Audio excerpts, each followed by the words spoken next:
Hi, Get Unstuck Nation. This interview today, you don't want to be missed because I have here my dear friend Chaix McDonough from Coach with Clarity. Who doesn't like clarity, right? So let me introduce Lee to you. Lee's a founder of Coach with Clarity, the training and education company for intuitive, innovative life and business coaches. So you know me, I have coach background as well, but today we're really going to go deeper about this coaching career. So please welcome Lee with me. Thank you so much for joining Get Unstuck Radio today, Lee. Thank you so much for having me. I'm really excited to be here. Yeah, so before we get into this entrepreneurial journey, into your coaching career, can you please tell me about how you started your entrepreneurial journey? Yeah, so I founded Coach with Clarity about 6 years ago. And that was after a career in counseling and psychotherapy. So my background is in social work. I've got degrees in social work and public health. And Mhm. I spent almost 15 years providing therapy for individuals, couples, families. In large part, I spent a lot of time with the US military because my husband was in the Air Force. So when he got out of the Air Force in 2015 and we moved back to the States and settled in North Carolina, I knew that I wanted to continue serving people. And I also got this sense that mental health was no longer where I wanted to serve. And I have a high level of respect for clinicians because I know how hard that work is. It's just, I wasn't feeling called to show up in that space in that way. I started looking for other paths to serve people. And while I was doing that, my husband, who is a dentist, a periodontist, he was buying a dental practice in our town. And I saw him have to navigate that tricky territory between being a clinician and working in your business and being a business owner and working on your business. And that was a very tough transition for all of us because when you go to school to become a social worker or a dentist or a doctor, they don't necessarily teach you the business side of things. And so I started wondering, wow, wouldn't it be great if there were someone out there who could support him in his journey? And that's ultimately what led me into coaching and business coaching. So the more research I did, the more I realized I think I can do this. I think I can use a lot of the skills that I've developed as a therapist to help entrepreneurs, business owners, healthcare professionals, and coaches. And so that's what I do now. After providing business coaching for a few years, I had a lot of my clients ask me, "Hey, this coaching thing, this sounds pretty cool. How can I do that?" And that's when I started providing training and education around how to be a coach. And now I run programs that are accredited by the International Coaching Federation to help people become coaches and maintain their coaching credential. That's amazing. And why you decide to go with the name Coach with Clarity? How that's important for you? Yes, it's kind of funny. I'm so glad you asked this question because I'll be honest with you, that was not the first name that I chose in my business. My first name, and actually the technical name of my LLC, is Caravel Coaching. Caravel is a ship, and it was originally designed to be a merchant ship. It was just going from port to port, making small little trips. And then at some point, it was reconfigured to be a ship of exploration, to cross the seas and to find new lands. And that metaphor of transforming yourself from one thing into another and expanding your horizons and expanding your capacity really resonated with me. But it was a little metaphorical, and I'm not sure it really resonated with my audience. Nobody knew what a caravel was. Nobody really understood what caravel coaching was. And to be honest with you, I made a small workbook, like a guide back in, I don't know, 2017, and I called it Coach with Clarity. And the more I kind of started working with this, I realized, oh my goodness, this isn't just a little ebook. This isn't just a workbook. This is a brand. This is an identity because so many of the people I was working with who were my clients said they wanted more clarity around their purpose, around their passion, around what they wanted to do. And then also as coaches, oftentimes we benefit from that same level of clarity of wanting to know how we can bring that into our business and our lives. And so really this little seed just began to sprout. And ultimately I realized my business name is Coach with Clarity. And so that was really the brand identity that I stepped into a couple years into my business. So for anyone out there who's worried about picking the right name for your business, Take it from me. You can change your mind. You can pivot and go a different path and it'll be okay. Yeah, but that's a so sweet story of changing the name though. Oh, thank you. Thank you. And I think you mentioned, I think something that I would like to talk with you today.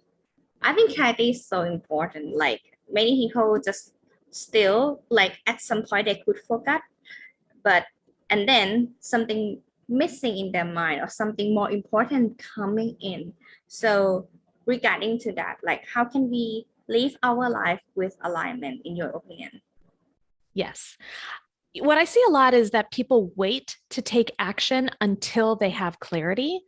And oftentimes, it's the other way around. We get clarity from taking action. So then the question becomes, okay, how then do I take action if I don't have clarity? Because I don't want to make a mistake. I don't want to do something wrong.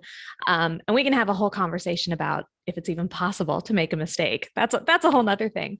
But what I would suggest is that when we take actions that are consistent with what matters most to us, consistent with our values, then that is going to keep us on the right path. And that's going to help us find that clarity we seek. So the starting point for me with a lot of my clients and in my own practice as well is to be really clear about what my values are. What matters most to me? What do I want to be known for? What is my legacy? If I were attending my own funeral and people were getting up and telling stories about me, what would I want them to share? How would I want to be described? If I can ensure that my actions are consistent with those values, then I know I'm on the right path. And that path will lead to the clarity that I'm seeking. Would you agree with me if I ask you that when we see our clients or our surroundings people, they tend to know more about other people than themselves? I think that's probably true for the vast majority of people. And I think to an extent for all of us, because we do have blind spots. There are things that we know about ourselves that no one else knows. But the flip side is true as well. There are things that people observe or perceive about us that we may not be aware of. And so, yeah, I think that absolutely works both ways. And so, when we can get that outside perspective, preferably from someone we trust, that can really open our eyes and deepen our own self awareness. And that will help us gain greater clarity as well. Mm. But how can we ensure whether this is what we give value for or it tends to be very important to us in order to moving forward in life? Well, I think this is where doing some work around values clarification can come in. And if you're not sure about what your values are to begin with, I would ask you to think about the times in your life that you've been the most proud, the times in your life that you've been the most angry, the times in your life that you felt the most fulfilled. When we think about those times, oftentimes they will point to the things that matter most to us. And that angry one is really interesting. I know that might sound a little funny, but oftentimes when we get angry, it's because a button is being pushed and behind that button is a value.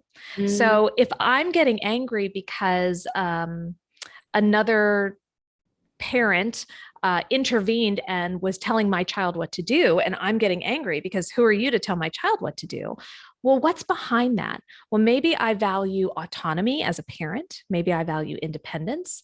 Maybe I value being seen as a competent parent. And if this person is stepping in, are they judging me? There's all sorts of things behind that anger, and that can point to what really matters most to me. So I think checking in with what angers you can help you determine that. And then the flip side too, those moments where you're feeling fulfilled, proud, content, that can signal what we want to create more of in our lives as well. That's a very good way. Yeah, I have never think about that because we protect something that we really dear to our heart. That's why. Mhm. Mm. Mhm. But then if we follow our values and protect it and go along with it heartfully, um, then suddenly it appears to be the mistake. You remember you mentioned that if we tend to make mistake, how can we go through it? Yes. Well, so there's a couple things that I think we can kind of explore here. The first thing, when I think about the times in my life where I've made a mistake, where I've made a decision that I've regretted, or I've taken action that later I've just felt, ooh, that was not the right choice. When I think back, at some point in my decision-making process, I had a gut feeling that said, this is probably not what you want to do. So my intuition was present, and I made a decision to go against it. And typically when I get that nudge, that inner knowing, that sense that you may want to reconsider this, and I violate that, that's usually when I wind up making that mistake. Now, every mistake can lead to something. We can learn from every mistake. It may actually open up other opportunities that wouldn't have been possible to us before if we're willing to learn and grow from it. So even in mistakes, we can find possibility, we can find opportunity. But I also think that if we give voice to our intuition and we allow that to be a part of our decision-making process, that will also help ensure that we're staying on the right path. But if the mistakes happens and it's so blocked out that we were like couldn't get out of this box at all, do you have any suggestion to anyone who feeling like, oh my gosh, I'm already in the corner? Yes. This is where working with a really trusted coach can help. And I think there are some self-coaching strategies that we can do as well. Oftentimes when we're feeling backed into a corner, we are feeling stressed, which is understandable. And when we're stressed, we tend to kind of narrow our vision. And all of a sudden we start thinking in yes, no, good, bad, right, wrong terms. Everything is a binary. So it might feel like you only have two choices. Either I do this or I do that. And so as hard as it is when we're feeling backed into that corner, sometimes the challenge is to see, are there really only two options here, or are there other possibilities that are available to me that I might not be considering because I'm under such stress? So that's one thing. The other thing too, I'm speaking for myself here, but I suspect a lot of us feel this way. When we make a mistake, there's often a tremendous amount of judgment, self-judgment that comes with that. That self-judgment sometimes shows up as guilt. Sometimes it shows up as shame. And so we take very personally this mistake that we've made, and we allow it to define ourselves.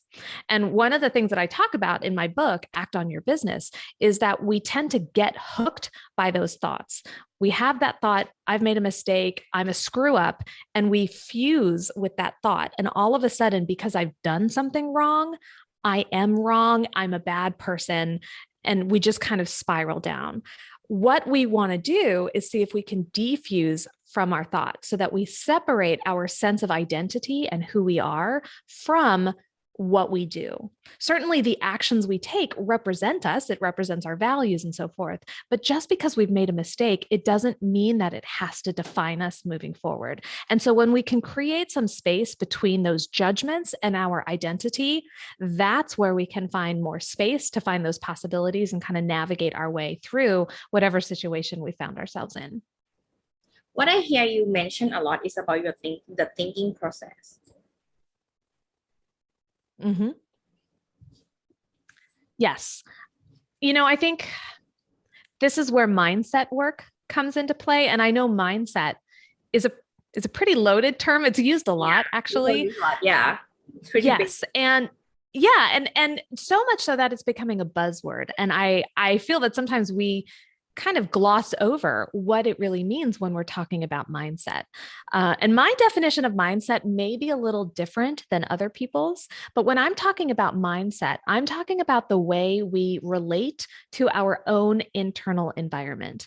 So our thoughts, our feelings, our sensations, our memories, all of those internal private experiences that, for example, I'm having a thought right now. You wouldn't know I'm having that thought unless I share it with you. So all of those private experiences inside, how we relate and respond to them, to me, that's what falls under the umbrella of mindset and mindset work. So it involves being aware of our thoughts and our thought processes, also our emotions and our sensations, and then deciding consciously how we want to respond to them. Just because I have an unwanted thought doesn't mean I have to believe it. Just because I'm having an unwanted emotion doesn't mean it's not safe for me to experience it. And so when we think about how we want to respond to those thoughts and emotions, that's at the heart of mindset work. That's at the heart of deepening our self-awareness. And that absolutely influences then the actions we take based on not just what we're thinking or what we're feeling, but how we're responding to them. Yeah. Do you think your previous work before you become a coach really guides you the way that you coach others? Yeah, absolutely. So ACT, the title of my book, Act on Your Business, ACT is in all caps because that stands for acceptance and commitment therapy. And in coaching circles, I see it referred to as acceptance and commitment coaching. But back in 2009, I went through a 6-month traineeship in acceptance and commitment therapy. It really changed the way not only that I worked with my clients, but also how I viewed the world. I had a mentor that I met with for that 6-month period. And he said to me that if you are going to be a powerful ACT therapist, you have to be willing to do the work yourself. And so anything that I would expect my clients to do, I did too. All of the worksheets and workbooks, all of that, I was doing that work.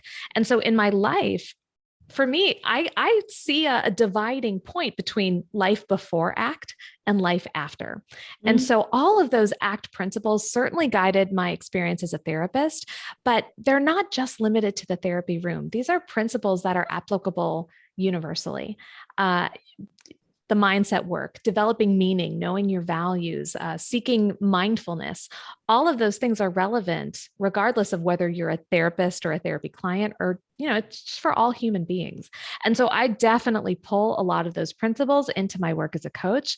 I like to think I pull them into my work as a parent, my work as a partner, my work as a human being, because it really encompasses who I am and what I believe. And how it's like how your program really works. Like how many programs do you have? Within Coach with Clarity, I have a few. So I have the initial certification program. So that's for people who want to become coaches or want to become more powerful coaches and who may want to seek a credential through the International Coaching Federation. And certainly there's a lot of ACT training within that program. So I would say it's an ACT-oriented coaching program. I also run the Coach with Clarity Collective, which is more of a membership program where we explore both the business side and the art of coaching. Lots of ACT principles in there as well. And then I do work with a limited number of one-on-one clients for kind of a hybrid coaching consultation approach. And much of the work that we do around mindset, around values, is really anchored in those acceptance and commitment coaching principles. So certainly it's a thread that runs through my certification programs, my membership, my group programs, and also my one-on-one work. Let's ask you about the certification. I think many people these days also want to be a certified coach. And I mean, I was one of the person who been searching about which organization should I go for, and ICF was what I chose for. So I haven't got one yet, still on process for many years, but I mean, it's in the process. So how it's like being certified, especially through ICF organization as a coach? As a coach, I really value having a credential or having ICF accredited training because ICF has a set of core competencies. So these are standards that as coaches we have to meet, and we receive the training and education in order to do so. So as an ICF credentialed coach, it's very helpful for me to know there's a framework that I have. There are some guidance and some guidelines. And so having that general structure is very comforting. It helps me create the container for my clients. But then once we have that established, there's still a lot of freedom and flexibility in terms of how I work with my clients and how we partner together to help them achieve their goals. But knowing what the non-negotiables are, knowing what those coaching fundamentals are, it's very helpful as a coach. And then also as someone who provides coach training, I appreciate having that too, because it helps me ensure that the teaching that I'm providing and that the certification program meets those standards, so that when I'm sending trained coaches out into the world, I know they're going to uphold the ethics and the values of the International Coaching Federation. They're going to ensure that their work is client-centered, that the client's agenda leads the way. They understand what it means to be an ethical coach and how to balance any sort of power differential in the relationship. So I think having that kind of structure can be helpful. I don't mean to suggest that only ICF credentialed coaches are legitimate coaches, because that's not true either. I know a number of coaches who have opted not to go the credentialing path because it's not a requirement for our industry. And just because they haven't gotten those letters behind their name doesn't mean they're not effective coaches. They are. But what they've all done is that they've invested in their personal development and they've invested in their coaching education. And there are so many paths to educate yourself as a coach. A training program, a credentialing program is one path, but you can also work with a mentor coach. You can seek workshops and retreats and continuing education. You can read books and listen to podcasts and create a self-study program. So I think every coach should commit to furthering their own education, but what that looks like, that might be very different from coach to coach. Yeah, wow, you answer it very well. So in case anyone want to work with you, because I mean, if anyone listen until now, Get Unstuck Nation, I mean, you would see the way that Lee explained things, and I think it's very calming and understandable, like very logical, that easy to understand. So if someone want to work with you or follow you, where could they reach out to you then, Lee? Wow. Well, what a high compliment you've just given me. Thank you. I really treasure that. Of course, yeah. The best place to find me is at my website, which is coachwithclarity.com. That's where you can learn more about my podcast, the Coach with Clarity podcast. You can also learn about my certification program and the Coach with Clarity Collective. That's also where you can download my free Coach with Clarity business blueprint. So if you have questions about how to get a coaching business up and running, that blueprint is really helpful. And you can get that at coachwithclarity.com/blueprint. But definitely find me on the website. And I'm also over on Instagram at Coach with Clarity. Feel free to hop in my DMs. I would absolutely love to get to know you and your coaching goals better. Everyone, everything will be put in the description below. And thank you so much, Lee, for joining Get Unstuck Radio today. Thank you so much for having me. I've so enjoyed our conversation. Hey, thank you for watching this episode. If you enjoyed the show, you can subscribe here or here. And this is the previous episode. Check it out. See you next time.